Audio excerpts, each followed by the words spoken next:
Hi guys! Today's vlog is maliligo kami ng dagat dahil araw po ito ng pagkabuhay ng ating Panginoong Jesus. So, andyan na kami, on the way na kami sa BG Resort. And now, welcome to BG Resort dito po sa Jansan. And ayan, nasa tabi-tabi na lang kami ngayon kasi naubusan kami ng cottage. Punuan po kasi talaga yung nila, yung resort. As you can see, ang daming tao na sa likuran namin. Ayan. So, buti na lang nakapagdala kami ng tables and chairs. At least So, bongga ngayon sinday buntis kasi nakalanghap ng fresh air at nakapag-relax pa. So, itutour around ko muna kayo dito sa BG Resort. Dito lang yan sa General Santos City. At isa pala itong mangrove protected areas. So,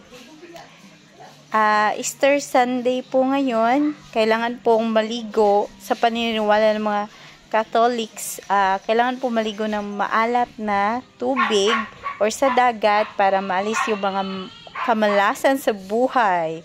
Ayan, para magkaroon tayo ng maraming blessings. Aalis yung mga malas-malas dyan na nakadikit sa ating katawan. So, low tide nga pala pagpunta namin dito. At masyadong materik ang araw. Pero, ano pa rin, maganda yung air.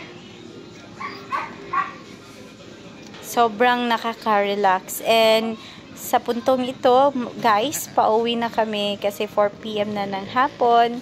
Ayan, so kaunti na lang din yung mga beachgoers na naiwan dyan. So ito nga pala po ang sa labas ng BG Resort. As you can see, marami pa rin nakapark ng mga sasakyan. So tomorrow is school day na naman. Kaya tapos na po ang bakasyon ng mga kids.